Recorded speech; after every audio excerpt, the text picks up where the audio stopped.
Hey there, good morning and welcome to the JeepSolid Garage. So today we're going to be talking about the fuel pressure on our Jeep Wrangler. We're going to do a real quick test, show you what that fuel pressure should be. Also, we're going to talk about some of the issues you can have with a low pressure, high pressure, bleeding off, all kinds of good stuff coming up.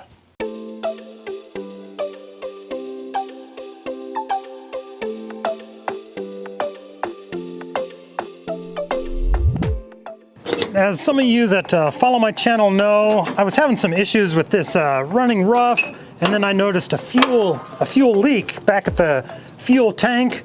I had to replace a couple fuel lines back there that were cracked and leaking, replace the fuel pump, all that.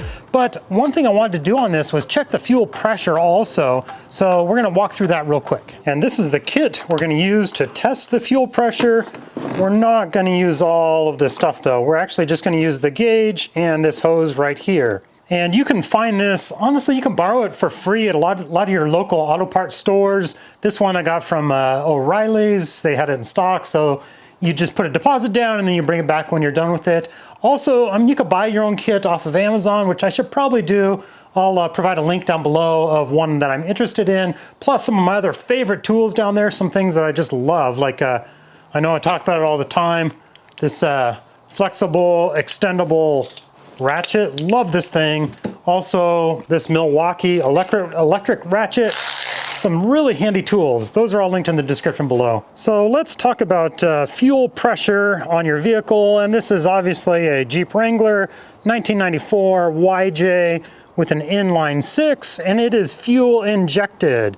And it is actually a multi-port injection, which means you have your manifold down here, and there are multiple fuel injectors injecting into each port. MPI, multi-port injection. Some vehicles are TBI, and that's throttle body injection, where it injects the fuel right at the throttle body, but that is not the case here. So here is our fuel rail. This is our fuel supply line, and this is the return line. This is our pressure regulator and little vacuum on the back that maintains the pressure on the regulator there. Over here, this is the Schrader valve, and this is where we're actually going to check the fuel line pressure, or the fuel rail pressure. We're going to hook that gauge up right here. If you need to identify which side is your supply and which one is your return, just follow the line all the way down. This one goes down to my fuel filter underneath the Jeep, so I know that is the supply side. So this Jeep has actually been sitting for a couple weeks, so I want to pressurize the system. So what I'm going to do is I'm going to turn the key to the on position without starting it, just so that the fuel pump turns on to pressurize the fuel rail without starting the engine. I'm going to set the mic down there so you can hear that fuel pump turn on. So there we go. So you should hear that, the fuel pump kick on. You can hear it from the cab just fine, but that's what you're listening for, so that you know your system is getting pressurized, that your fuel pump is kicking on. So let's check the pressure right now with the engine off. It should be holding pressure up around 30. When we're diagnosing fuel-related issues, that's one of the easiest first steps. Do you hear the fuel pump kicking on? Is your fuel pump turning on? Does it have electricity going to it? Sounds like the pump is working, so that all checks out. I'm wearing glasses here because, like I said, this fuel rail is under pressure. I don't want gas to squirt out into my eye if I get this thing on here wrong, but it should just thread on nice and easy. A little bit of gas dribbled out right there, but no problem. And yeah, we might have an issue here. I'm not getting a pressure. Oh, yeah, let's try that again. A little bit of fuel leaked out, not a big deal, but I lost all my pressure there, so we are at 0. We don't have a problem right now. So we've got our pressure gauge hooked up to that Schrader valve on the fuel rail. Now let's turn that fuel pump on again and check the pressure, and like I said, should be up around 30 now. I'm gonna cycle it a couple times. And sometimes you'll hear the fuel pump not turn on, and that just means your system is pressurized. It'll kick on a few times, but if you do this over and over, you're not going to hear it turn on every single time. Now the fuel pump's not kicking on anymore, but that's fine. It just tells me that the system's pressurized. It'll only cycle on so many times until the system's pressurized, and then it stops. And let's see where we're at. We are Yeah, we're right at 31. That's exactly where it should be. So on this Jeep Wrangler, you can look up your own vehicle, but this Jeep Wrangler YJ, fuel injected, should be right at 31, plus or minus a few. Now, the next thing I'm gonna do, I'm gonna just kind of watch this gauge for a couple of minutes and watch for any bleed off. I'm gonna watch for that pressure to drop down at all. It seems like it's holding really good right now. We're gonna watch it for just a couple minutes. If the gauge is dropping down quickly, then we have an issue. And here we are after a couple minutes, and we're still up at 30 PSI, so that is just fine. We don't have any bleed off of our fuel, but if you did, there's 3 different reasons of why you could be losing pressure. So there's a check valve in your fuel pump, so that could be letting fuel flow back into the tank, which it's not supposed to do. That check valve in the fuel pump keeps the system pressurized, so if that is failed, you can lose pressure that way. The other way you can lose pressure is your fuel injectors. If you have a fuel injector that is stuck open a little bit, just letting some fuel dribble out, that's the next place you can lose pressure. The third spot is your pressure regulator right here. If your pressure regulator is failed, it can be letting fuel dribble by into the return line back to the tank. So you got your pump, you got your injectors, and you got your pressure regulator. So how do we diagnose which of those 3 that is our issue? Well, let's start with the fuel pump. What you're gonna do is you're gonna have somebody prime the system for you like that. Then you gotta get yourself a hose clamp. I got some vice grips here and a cloth, but if you have a set of pliers that are hose clamp pliers, those are awesome. You're gonna take the fuel supply line. You're gonna go down right down here where the soft rubber line is. After the system is primed, you're gonna clamp that off with your hose clamp, with your pliers. You can use just vice grips like this, put it over the top of it and clamp it down.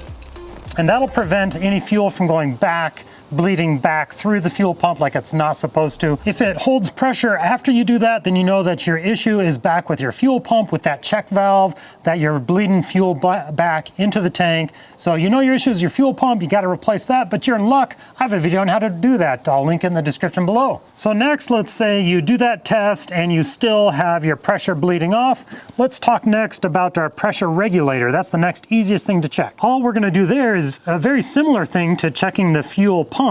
We're gonna take the return line here and we're gonna go underneath the Jeep back where those soft fuel lines are. We're gonna clamp off the return line after the system is primed, and then if it holds pressure after we do that, then we know that our pressure regulator here is bleeding fuel off when it's not supposed to. And after doing both of those tests, if you're still bleeding pressure off, you're losing your pressure for some reason, the third possibility is your fuel injectors. So if we've eliminated the fuel pump, the pressure regulator, then we know that your fuel injectors, you must have a little bit of leakage there, that those fuel injectors aren't closing properly.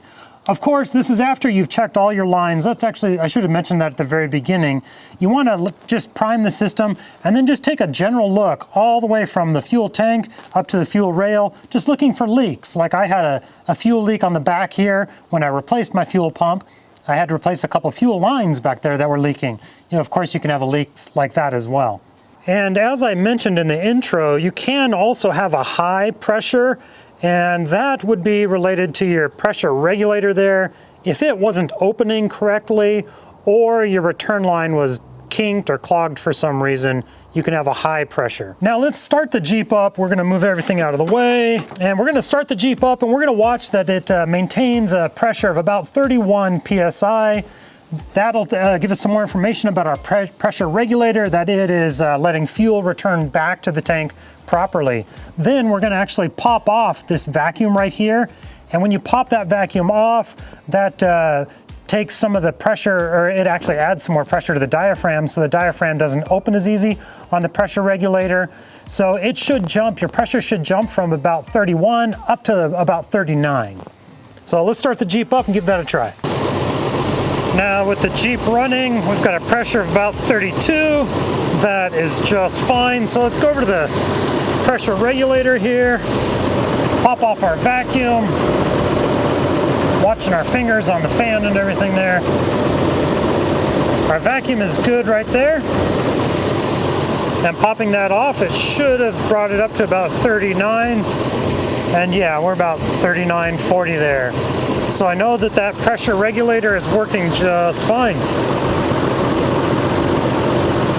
Hook it back up.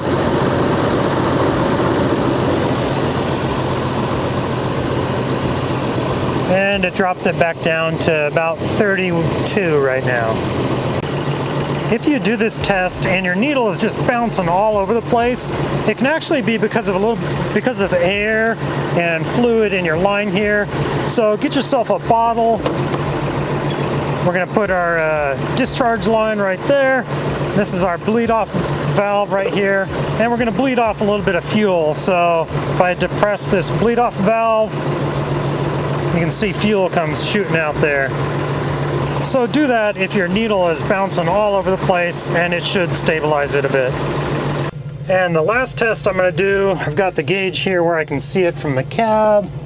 Our pressure still looks good. I'm going to accelerate or rev the RPMs up to, I don't know, 2,000, 2,500, and we should maintain pressure just fine. And yeah, 2,000,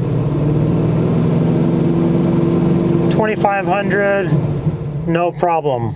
So there you go, diagnosing some fuel-related issues. Really not that hard. Doing some of those things can help you identify if you're having an issue. If you guys have other tips or tricks or things that I didn't cover, please leave a comment, maybe help somebody else out.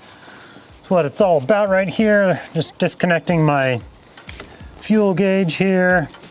Cover the Schrader valve back up. And let's clean up this gauge, drain the rest of the fuel out of it. And thank you guys for watching. Have a good day. Ooh, first try.